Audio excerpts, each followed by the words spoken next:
ओम शांति। 2 अक्टूबर 2022 के ईश्वरीय महावाक्य। पहले एक नज़र मुरली के मुख्य पॉइंट्स पर। बाप दादा ने कहा, आप ब्राह्मण आत्माओं जैसा श्रेष्ठ भाग्य सारे कल्प में और किसी का भी नहीं है, क्योंकि अनादि बाप और आदि ब्रह्मा द्वारा तुम्हें यह अलौकिक जन्म प्राप्त हुआ है। अपने इस श्रेष्ठ भाग्य को ऐसे स्मृति में रखो जो औरों को भी आपकी चलन और चेहरे में श्रेष्ठ भाग्य की लकीर स्पष्ट दिखाई दे। ऐसा भाग्य तो किसी धर्मात्मा या महान आत्मा का भी नहीं होगा जो स्वयं भगवान ही बाप, शिक्षक और सतगुरु बना हो।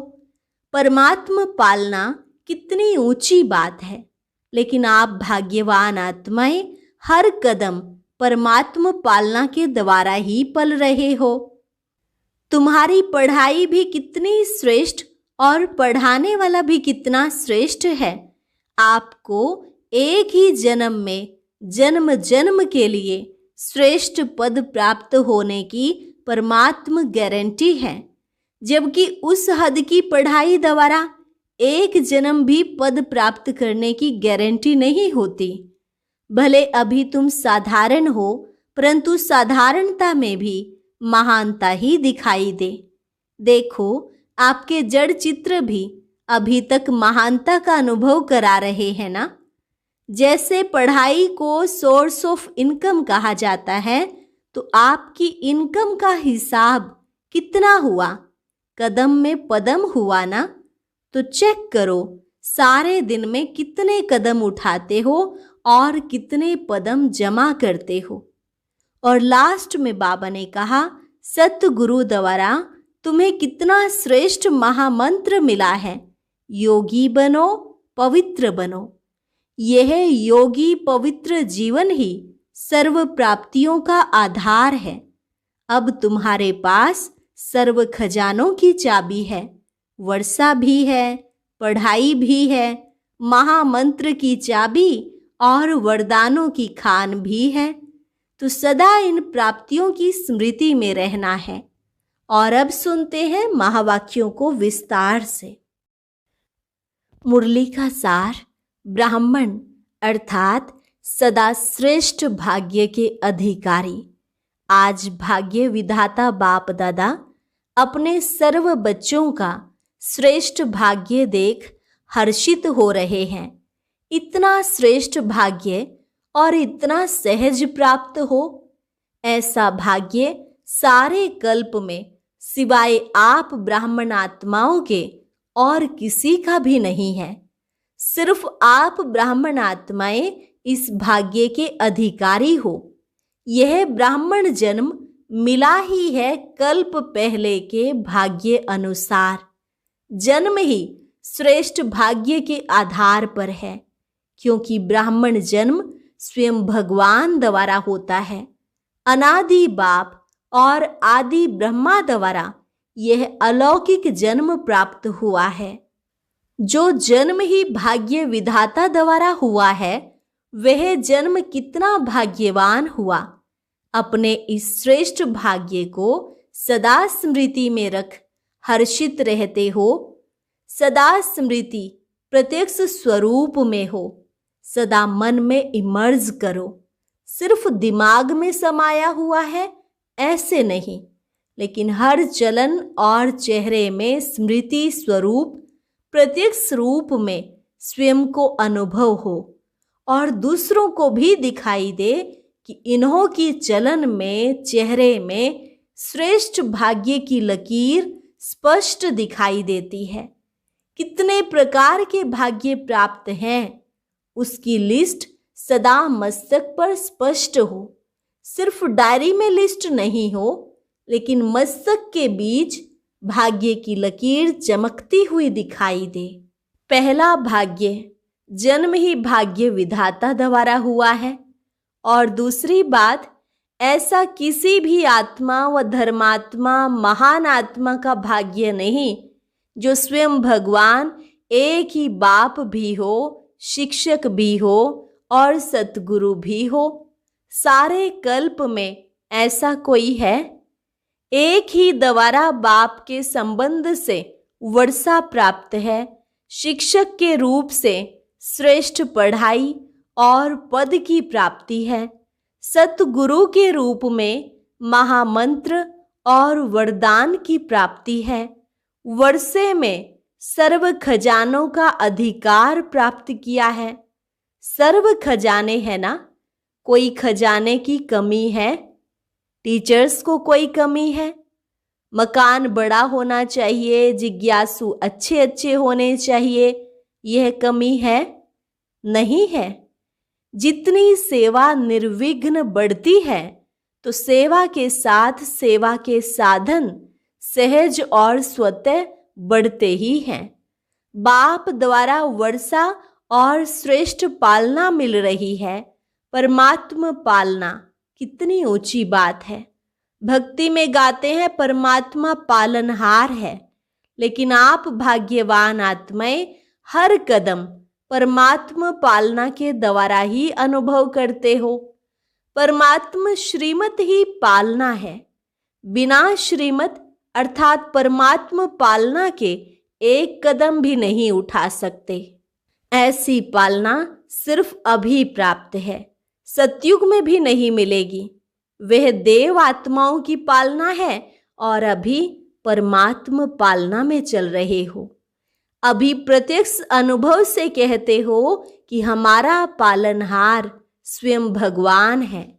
चाहे देश में हो चाहे विदेश में हो, लेकिन हर ब्राह्मण आत्मा फलक से कहेगी कि हमारा पालनहार परमात्मा है। इतना नशा है कि कब मर्ज हो जाता है, कब इमर्ज होता है।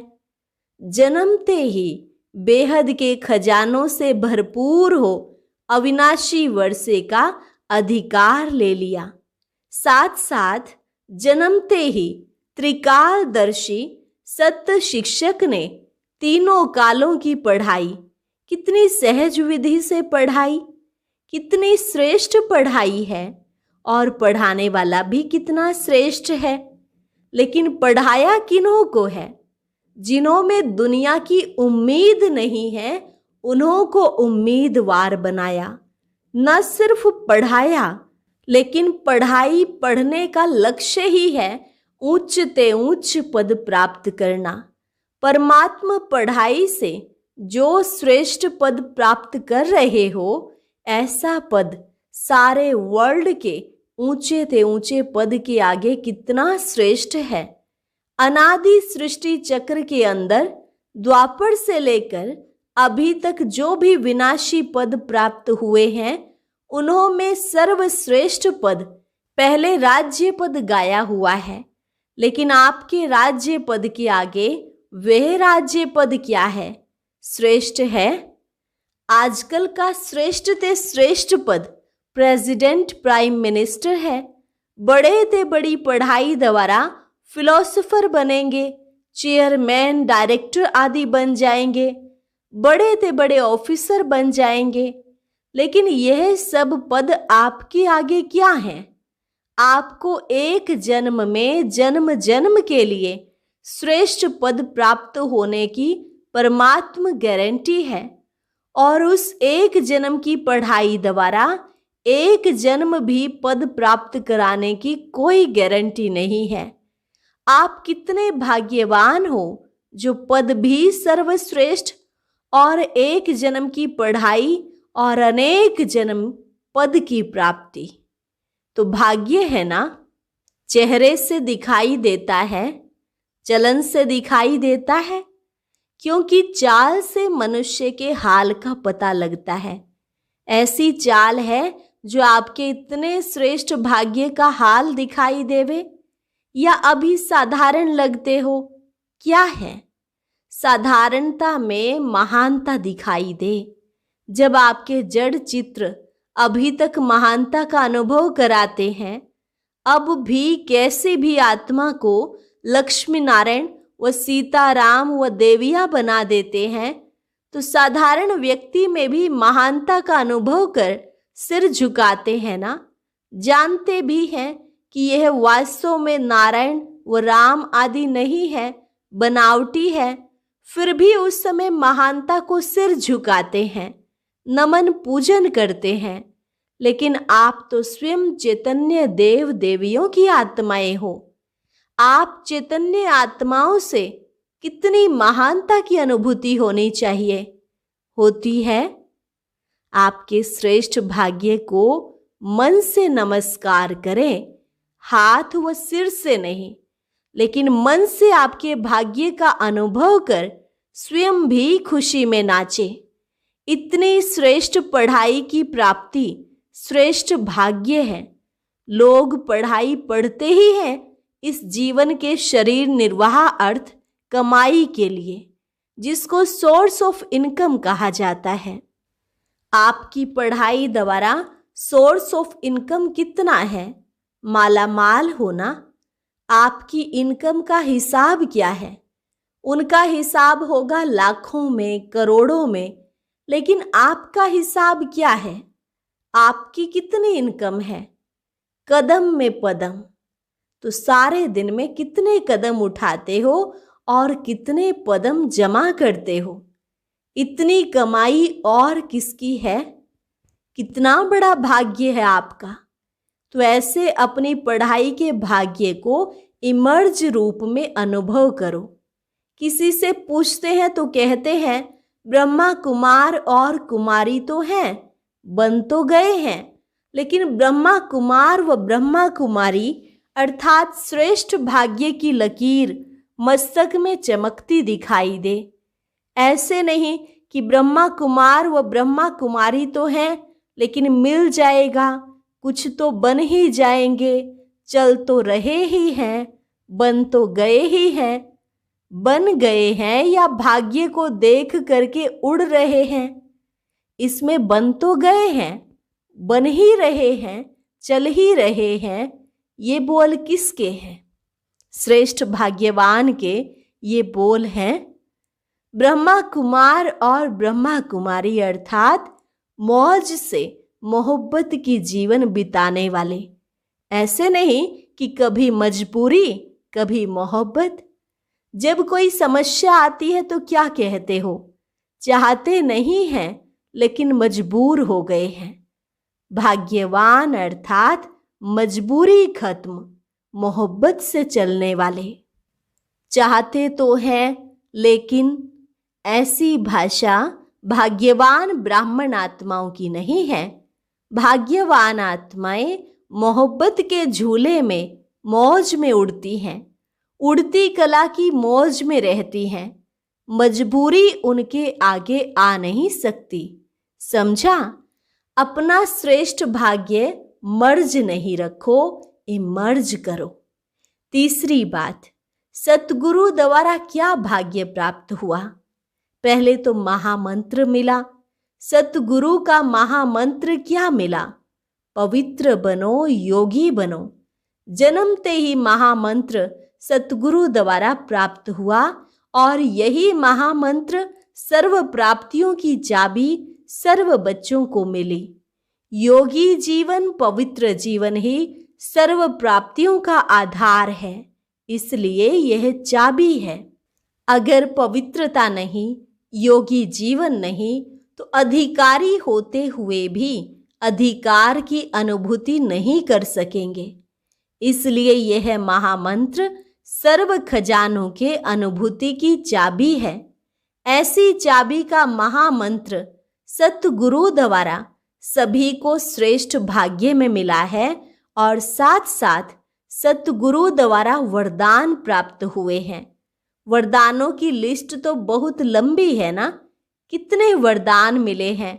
इतने वरदानों का भाग्य प्राप्त है जो वरदानों से ही सारी ब्राह्मण जीवन बिता रहे हो और बिता सकते हो। कितने वरदान हैं, लिस्ट का मालूम है तो वर्षा भी है, पढ़ाई भी है, महामंत्र की चाबी और वरदानों की खान भी है। तो कितने भाग्यवान हो, या छिपा कर रखा है? आगे चल अंत में खोलेंगे। बहुत काल से भाग्य की अनुभूति करने वाले अंत में भी पद्मा पद्म भाग्यवान प्रत्यक्ष होंगे। अब नहीं तो अंत में भी नहीं, अभी है तो अंत में भी है। ऐसे कभी नहीं सोचना कि संपूर्ण तो अंत में बनना है। संपूर्णता की जीवन का अनुभव अभी से आरंभ होगा, तब अंत में प्रत्यक्ष रूप में आएंगे। अभी स्वयं को अनुभव हो, औरों को अनुभव हो, जो समीप संपर्क में आए हैं उन्हों को अनुभव हो, और अंत में विश्व में प्रत्यक्ष होगा। समझा? बाप दादा आज सर्व बच्चों के भाग्य की श्रेष्ठ लकीर को देख रहे थे। जितना बाप ने भाग्य देखा उतना ही बच्चे सदा अनुभव कम करते हैं। भाग्य की खान सभी को प्राप्त है, लेकिन कोई को कार्य में लगाना आता है और कोई को कार्य में लगाना नहीं आता है। जितना लगा सकते उतना नहीं लगाते हैं। मिला सबको एक जैसा है, लेकिन खजाने को कार्य में लगाकर बाप का खजाना सो अपना खजाना अनुभव करना, इसमें नंबरवार है। बाप ने नंबरवार नहीं दिया, दिया सबको नंबर 1 है, लेकिन कार्य में लगाना, इसमें अपने आप नंबर बना दिए हैं। समझा नंबर क्यों बने हैं? जितना यूज करेंगे, कार्य में लगाएंगे, उतना बढ़ता जाएगा। मर्ज करके रख देंगे तो बढ़ेगा नहीं, और स्वयं भी अनुभव नहीं करेंगे तो दूसरों को भी अनुभव नहीं करा सकेंगे। इसलिए चलन और चेहरे में लाओ। समझा क्या करना है?